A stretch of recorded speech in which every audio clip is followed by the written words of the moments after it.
era kuzibani banyabo ne basema mwegendereze nnyo abantu bemwogera nabo ebyo recording amaloboozi n'okwata kaloboozi kikunga kakyama n'okaweereza omuntu ku WhatsApp wegendereze omunaku zino weereza omuntu akaloboozi ku WhatsApp abantu balina simu ezo WhatsApp ezitasangula n'omuweereza akaloboozi ku kakyama ate namala n'akasigaza n'akuwonona mu bantu nga bwe nebyo bakola Zali yaweereza munne eddoboozi lye nga just yaweereza mukwano gwe banyumyamu nga gona nyumene mukwano gwe n'omuweereza ka voice note ko mukwano gwe n'akajja ate ne kakulwanisa abantu bazibu mwewala okuweereza zi voice note ez'ebyama ate mwewala okuba essimu ez'ebyama ebyo bw'oba oli oyagala kubira omuntu omukubire ku WhatsApp jikube bukubi essimu naye ka voice note weewala okukaweereza akeekyama obu voice note abantu tebabusangula obwekyama bwe bagenda okukozesa ate okubamalira bakubire mu buloboozi bwamu obwekyama omanye bantu bameka nga yayigera ne munne ekintu kyakyama n'amuweereza ka voice note oli n'akakwata n'akasaasaanya kyokka nga mwali byali byammwe byababiri n'akata ne kagenda munyigamu katono oli najjayo akadobooziko bw'oba osobola mukubire bukubizi direct ku WhatsApp bw'oba ng'ogenda kwogera n'omuntu ng'ebintu byakyama ng'alina WhatsApp mugambe teekako data twogere bw'aba talina wakiri musindikire data wa 5 oba wa 10 amuteekeko omweka mukubire ku WhatsApp waba talina simu ya kubiri oli ayinza okuba alina simu ey'okubiri nemuba nga mwogerera ku eno ng'eno ate bwerekodinga abantu bazibu nnyo kati Kawalya ayinza okuba abadde alowooza mulikodinga n'angamba kumande ya wekejja agenda kubeerako ku TV tanadduka mu Uganda ng'omugambo wegutokomeka bwangambye simanyi oba bituufu agenda kudda obadde atagenda kudda so waliwo ne ka video akali mu kutambula omwo ku social media nze ntandise ka video ako kemulaba akali Kayz ng'ali n'omukazi aliri mu emabega oyo omukazi omweru ka video ako nze nkatandise naye ngiri abantu gye bakasaasaanyiza ate nze ne bansalako nannyini kunoonya ka video banze ka video nkajja ku status ya Kayz naye akakateekayo bw'ati naye nkajjayo kubanga nze sikalabye mu buzima naye nkateekako duweeti yange nga soogera naye ngiri ngenzo kalaba nga buli page ekatuteeka kuteeka ne ku TikTok nze so Uganda bibbi nnyo muli bizibu nnyo nze aleese video mu katale nga mwendi nze bansazeemu sebo ne beeteekamu Uganda bizibu nnyo wannange Uganda byefuula ebifunye content video zenji tandise neteekamu bwentu wali mu kabokisi Kayz ne mumusaba no mobile naye sebo nze bazijeewo ne beeteekawo kabidi ne bakalekawo wali kale ngambire ebira Uganda si byangu ngenza okwenoonya nga seera bamumyayi abayimuna abasinga beetaddewo wali beetaddewo nze bankasusa erise mobile oyinza olowooza akavidiyo bye bakaleese ku katale kumbe nze ndeese vidiyo ya Kayz eyo ng'ali n'omukazi nze ngitadde ku Facebook nga mwendi kati evudde ku Facebook eyo nizo ningiteekako na wano ku TikTok ne ku page kuno kweri kati baana ko bagijje ne baginokolako ne badownloadinga abakoze duweeti mbalabye kati awo nze ssebo nze ne bambika era olikola balina vidiyo ya Kayz alina university onjeru ng'omukazi ali eri mabega omweru nga si nze ndiwo kyomanya awali oyo emabega nze ndiyo nze gwe babisse Uganda byagala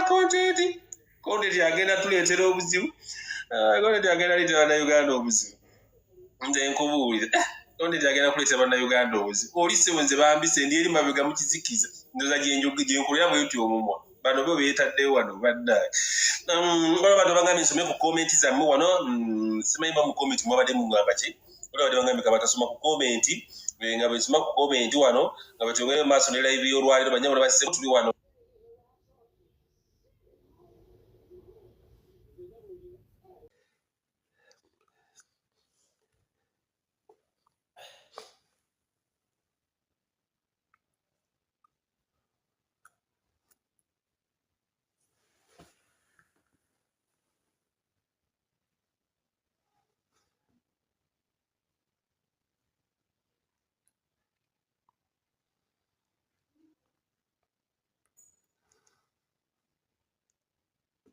mwogera nabo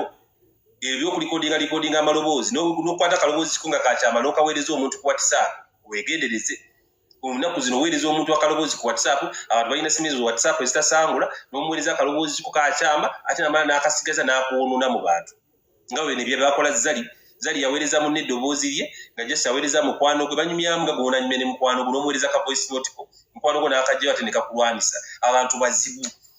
mwewala okuweereza zi voice note ez'ebyama ate mwewala okukuba essimu ez'ebyama ebyo bw'oba oli oyagala kubira omuntu omukubire ku WhatsApp gikube bukubi essimu naye ka voice note weewala okukaweerezaako ekyama obu voice note abantu tebabusangula obw'ekyama bwe bagenda okukozesa ate okubamalira bakubire mu buloboozi bwamu obw'ekyama omanye bantu bameka nga yayogera ne munne ekintu kyakyama n'amuweereza ka voice note oli n'akakwata n'akasaasaanya kyokka nga mwali byali byammwe byababiri n'akata ne kagenda munyigamu katono oli najjayo akadobooziko bw'oba osobola mukubire bukubizi direct ku WhatsApp bw'oba nga ogenda kwogera n'omuntu ng'ebintu byakyama ng'alina WhatsApp mugambe teekako data twogere bw'aba talina wakiri musindikire data wa 5 oba wa 10 amuteekeko omweka amukubire ku WhatsApp waba talina simu yakubiri oli ayinza okuba alina essimu ey'okubiri ne muba nga mwogerera ku eno ng'eno ate bwerikodinga ng'abantu bazibu nnyo kati Kawalya ayinza okuba abadde alowooza mulikodinga n'aŋŋamba kumanda ya wekejja agenda kubeerako ku TV tannadduka mu Uganda ng'omugambo wegutokomeka bwaŋŋambye simanyi oba bituufu agenda kudda obadde atagenda kudda so waliwo ne ka video akali mu kutambula omwo ku social media nze ntandise ka video ako kemulaba akali Kayz ng'ali n'omukazi aliri mu emabega oyo omukazi omweru ka video ako nze nkatandise naye ngiri abantu gye bakasaasaanyiza ate nze ne bansalako nannyini kunoonya ka video banze ka video nkajja ku status ya Kayz nga yakakateekayo bw'ati naye nkajjayo kubanga nze sikalabye mu buzima naye nkateekako duweeti yange nga soogera naye ngiri ngenza okukalaba nga buli page kuteeka ne ku TikTok nze so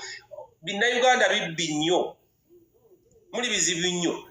nze aleese video mu katale nga mwendi nze bansazeemu sebo ne beeteekamu Bannayuganda bizibu nnyo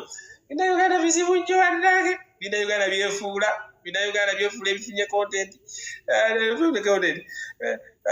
video zengitandise neteekamu bwe nti wali mu kabokisi Kayz ne mumusa wano mu mabbali naye sebo nze baazigyewo ne beeteekawo kavidio ne bakalekawo wali kale ngambire Bannayuganda si byangu ngenza okwenoonya nga seeraba mumyayi abayimuna abasinga beetaddewo wali beetaddewo nze bankasusa eri semobile oyinza olowooza akavidio bye bakaleese ku katale kumbe nze ndeese vidio ya Kayz eyo ng'ali n'omukazi nze ngitadde ku Facebook nga mwendi kati evudde ku Facebook eyo nizo ningiteekako na wano ku TikTok ne ku page kuno kweri kati baana ko bagijje ne baginokolako ne badownloadinga abakozi duweeti mbalabye kati awo nze ssebo nze ne bambika era olikola balina vidio ya Kayz University onjeru omukazi ali eri mabega omweru nga si nze ndiwo kyomanya awali oyo emabega nze ndiyo nze gwe babisse Bannayuganda byagala content yagenda tuleetera obuzibu content yagenda leetera Bannayuganda obuzibu nze nkubuulira content yagenda kuleetera Bannayuganda obuzibu oli ssebo nze